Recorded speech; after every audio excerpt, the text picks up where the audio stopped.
Em nome do Pai, do Filho e do Espírito Santo. Amém. Amado irmão, amada irmã, estamos aqui para juntos estudar e refletir na primeira leitura do segundo domingo do Advento do ano C. Eu quero convidar você, se possível, a se inscrever aqui no meu canal, deixar seu comentário no final, curtir caso tenha gostado deste vídeo e enviar para outras pessoas. Só assim você me ajuda a evangelizar. Mas vamos lá ler juntos esse texto. Trouxe aqui o texto original que vai se encontrar inclusive no lecionário, para que a gente não tenha diferenças de tradução. A primeira leitura está lá em Baruque, capítulo número 5, versículo de 1 até 9, que diz assim: Despe, ó Jerusalém, a veste de luto e de aflição, e reveste para sempre os adornos da glória vinda de Deus. Cobre-te com o manto da justiça que vem de Deus, e põe na cabeça o diadema da glória do Eterno. Deus mostrará teu esplendor, ó Jerusalém, a todos os que estão debaixo do céu. Receberás de Deus este nome para sempre: paz da justiça e glória da piedade. Levanta-te, Jerusalém, põe-te no alto e olha para o oriente. Vê teus filhos reunidos pela voz do santo, desde o poente até o levante, jubilosos por Deus ter se lembrado deles. Saíram de ti caminhando a pé, levados pelos inimigos. Deus os devolve a ti, conduzidos com honras, como príncipes reais. Deus ordenou que se abaixassem todos os altos montes e as colinas eternas, e se enchessem os vales, para aplainar a terra, a fim de que Israel caminhe com segurança, sob a glória de Deus. As florestas e todas as árvores odoríferas darão sombra a Israel, por ordem de Deus. Sim, Deus guiará Israel com alegria, à luz de sua glória, manifestando a misericórdia e a justiça que dele procedem. Amado irmão, amada irmã, para a gente poder começar a falar sobre essa leitura, eu preciso conversar um pouquinho junto com você sobre esse livro de Baruque. Por isso, vou pegar aqui a minha Bíblia de Jerusalém. Olha o que vai dizer no versículo número 1, capítulo 1 deste livro. Eis as palavras do Filho, escritas em Babilônia por Baruque. E vai dizer inclusive uma datação aqui no versículo número 2. Partindo desse pressuposto que se encontra aqui, nós iríamos dizer justamente que esse livro havia sido escrito durante o exílio da Babilônia. Ele diz que escreve em Babilônia. Para você que não sabe, o povo de Israel havia sido colocado para ficar exilado, né? Foram expulsos de sua terra. A sua terra foi toda sucateada, queimaram locais, destruíram templos, pegaram as pessoas mais novas daquele povo, sacerdotes, etc., e deixaram aqueles que não dariam para quase nada, os mais idosos, que não tinham muita força de trabalho, por exemplo, ainda em sua terra. E esse povo, ao ficar dentro do exílio da Babilônia, passaram por momentos de muita tristeza, trabalho forçado e etc. Então, o autor sagrado está dizendo aqui que ele escreve, né, lá neste exílio. Segundo vão dizer alguns, é um autor desconhecido, mas que se diz que ele seria uma espécie de um secretário de Jeremias.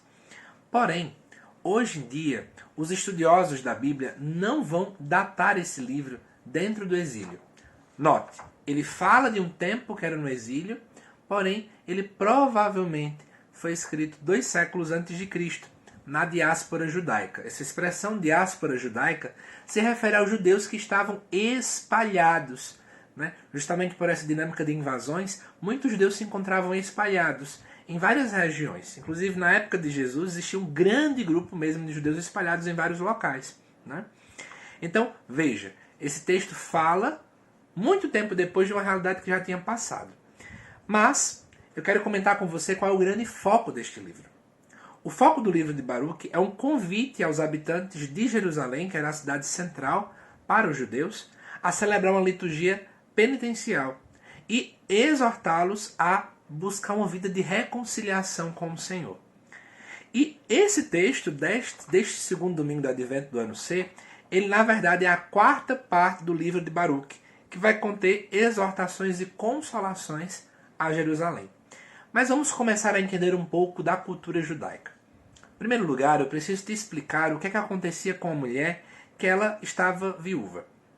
Essa mulher, quando ela perdia o marido, ou até mesmo perdesse o filho, ela precisava se vestir de hábitos de luto. Eles tinham o seguinte costume: cobria a cabeça com véu, e em seguida, abatida pela dor, ela sentava-se no chão, não preparava comida, não tomava banho, não se ungia com perfume. Então veja, era uma realidade, né? Os judeus têm esse costume muito grande, eles rezam e expressam sentimentos com o corpo, ao ponto de que o luto dela era expresso pela sua vestimenta, era expresso por meio que rituais externos. A verdade é essa. E aí o que acontece? Jerusalém, como eu já falei para vocês, o povo tinha sido colocado para viver na Babilônia. A cidade de Jerusalém havia sido literalmente destruída, o templo destruído, né? O povo foi arrancado ali à força, né? Muitos ficaram literalmente vivendo a sua fé muito às escondidas. Então era como se Jerusalém tivesse perdido seus filhos.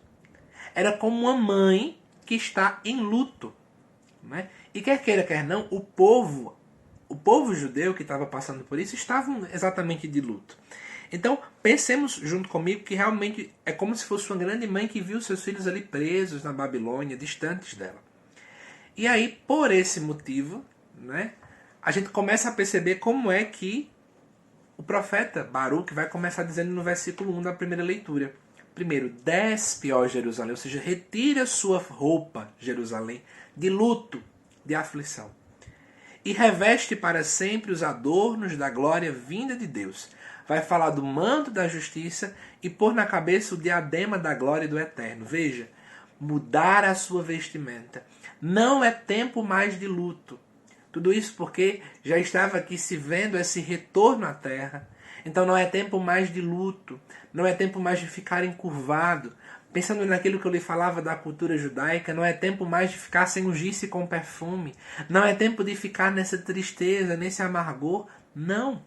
Porque na verdade é preciso mudar de vestimenta por causa que a glória vai vindo do Senhor. A glória vinda de Deus.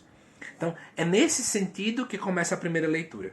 Depois, o profeta começa a utilizar verbos no futuro. Versículo 3. Deus mostrará teu esplendor, ó Jerusalém, a todos que estão debaixo do céu. Veja, o quanto essa leitura, em vez de nos levar a ficar tristes, é uma leitura de esperança. Olhe, Deus vai mostrar seu esplendor. E todos vão ver. Ou seja, enquanto vocês estão aqui exilados, enquanto vocês estão aqui tristes, abatidos, já estou querendo animar, é isso que o profeta faz, ele anima, ele exorta aquele povo a serem já consolados por uma realidade futura. Deus vai sim revelar seu esplendor. Mas eu quero convidar você que está assistindo esse vídeo a não ficar numa teologia pequena. Talvez você diga assim: ah, essa grande glória é o retorno do povo a Jerusalém, que depois de fato acontece, eles depois retornam depois de um bom tempo. Mas a grande glória é a grande manifestação desse consolo de Deus se dá na encarnação do Verbo, quando Jesus é encarnado no ventre da Virgem Maria. Por isso essa leitura cai tão bem dentro do Advento. Nós estamos nos preparando para o Natal do Senhor e olhando para aquele povo de Israel que eles viviam, e nós percebemos, né, a grande alegria, a encarnação do Verbo também tem que ser da mesma forma para nós. A grande alegria é a presença de Deus em nosso meio, a presença do Cristo. Mas vamos continuar, né? Depois vai dizer, inclusive no versículo 4, receberás de Deus este nome para sempre, paz da justiça e glória da piedade. Veja, é uma alegria tão grande que até o nome é alterado, né? Dentro da dinâmica do povo de Israel, o nome quer dizer a essência da pessoa. Então a essência de Israel, a essência do povo de Deus seria paz da justiça e glória da piedade. E depois, continuando ainda nesse texto, vai se dizer o seguinte no versículo 5. Levanta-te, Jerusalém. Estava-se encurvado, né? Aquele sentimento de luto, de aflição. Levanta-te, põe-te no alto e olha para o oriente. Vê teus filhos reunidos pela voz do santo, desde o poente até o levante, jubilosos ou alegres, por Deus ter se lembrado deles. Olha que coisa linda. É preciso nos levantar.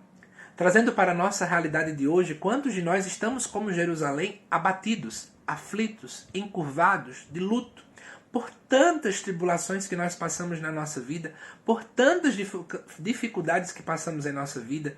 Da mesma forma como o profeta exortou Jerusalém, da mesma forma também Deus nos impele. Levantemos a nossa cabeça. Retiremos o nosso luto, retiremos esse nosso semblante triste, porque aquele que acredita em Deus, aquele que segue a Deus, está com um sorriso no rosto. Né? E olhemos, porque de fato Deus vai unir o povo. Né? E o povo vai ficar alegre, porque Deus se lembrou do povo. Né? E aí, continuando, vai dizer até o seguinte: saíram de ti, caminhando a pé, levados pelos inimigos. Ó, o povo de Israel saíram de Jerusalém, né? Caminhando a pé, sofrendo, porque os inimigos levaram ele. E o próprio profeta já vai dizer: Deus os devolve a ti, conduzidos com honras, como príncipes reais. É interessante a gente poder pensar um pouco sobre isso, né? O profeta utiliza a expressão de realeza. É impossível não lembrarmos sobre a graça batismal. Nós, pelo batismo, quando somos batizados, nós morremos, mas ressuscitamos com Cristo. O batismo é morte, mas ao mesmo tempo vida. Nós ressuscitamos com Cristo e nos tornamos reis. Reis, profetas e sacerdotes. É isso que a igreja vai nos ensinar. Essa é a nossa vocação batismal. É interessante pensarmos também então no nosso batismo como esse retorno do exílio da Babilônia. A experiência com o Deus Trino leva-nos a essa graça. Né? O Deus Uno e Trino. Então convido você já a refletir sobre isso. De fato, da mesma forma como aconteceu com o povo de Israel, nós também cremos que acontece em nosso batismo. Nós também cremos que vai acontecer no final dos tempos. Deus devolverá a alegria. Nós que vivenciamos aqui na terra vários exílios da Babilônia, sim, vemos o mundo pregando contra a igreja, vemos o mundo perseguindo aqueles que são cristãos. E que belo percebermos que da mesma forma como aconteceu aqui, nós seremos conduzidos pelo próprio Senhor para sermos príncipes reais.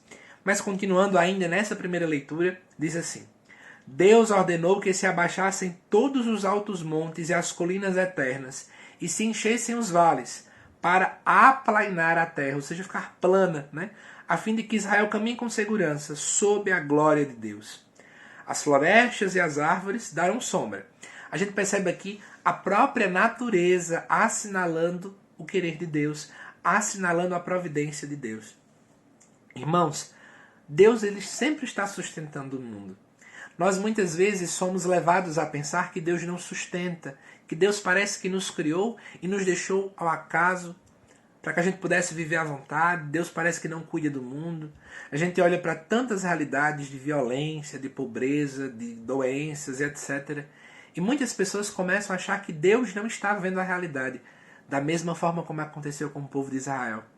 Mesmo eles no exílio, Deus estava conduzindo tudo. Deus estava no controle. Da mesma forma, Deus está no controle do barco da nossa vida. Deus continua a conduzir. A providência de Deus continua a agir sobre as nossas vidas. É isso que nós também precisamos pensar. Sim, no final dos tempos, tudo, as montanhas serão aplainadas. E a grande pergunta que eu já te faço: será que nós estamos acolhendo, então, a graça desse Deus que está realmente tirando os montes e aplanando para que fique mais fácil o nosso caminho? Será que nós estamos acolhendo tanto Deus que está fazendo isso, como aquilo que Ele está fazendo para que a gente possa caminhar? Muitos de nós não queremos acolher a vontade de Deus. Muitos de nós queremos ficar no exílio da Babilônia, não queremos voltar para reconstruir. Essa é uma grande verdade. E no final vai dizer assim no versículo 9: Sim, Deus guiará Israel com alegria, à luz de sua glória, manifestando a misericórdia e a justiça que dele procedem. Deus guiará Israel com alegria. Nesse segundo domingo do Advento, somos convidados a olhar para o Antigo Testamento e perceber que sim, da mesma forma como Deus guiou Israel, Ele está guiando o nosso mundo. Talvez em muitos momentos queremos nos desesperar, achando que Deus não nos ouve, que Deus não nos entende, que Deus não está conosco. Mas na verdade, Deus está a falar a todo momento. Olhemos os sinais dos tempos. E aproveitando, para finalizar, eu até escrevi algo para poder comentar com vocês. Advento é o tempo favorável para o êxodo da terra da escravidão para a terra da liberdade. Será que nós estamos vivendo escravidões, exílios da Babilônia hoje em dia?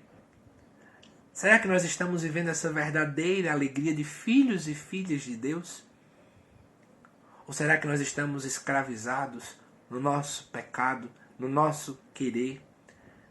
Será que nós estamos de fato vivendo autêntica liberdade que só Deus nos propõe? Esse é o convite que eu trago para que você possa meditar nesse segundo domingo do Advento do ano C. Por isso, antes de finalizar o vídeo, vamos rezar comigo? Convido você, feche os seus olhos e reza junto comigo. Senhor Jesus, quantos exílios eu tenho vivido. Muitas vezes a alegria, que é uma característica de estar na caminhada contigo, não tem aparecido na minha vida. E eu quero te pedir humildemente, Senhor, faz o meu coração voltar a ter uma nova alegria. Retira de mim toda vestimenta de luto, de abatimento, de tristeza. E faz brotar o meu coração uma alegria daquele que compreende que o Senhor está a conduzir todas as coisas. Fortalece o meu coração, fortalece o meu ânimo, fortalece a minha vida, Senhor. Eu estou aberto para poder fazer o teu querer.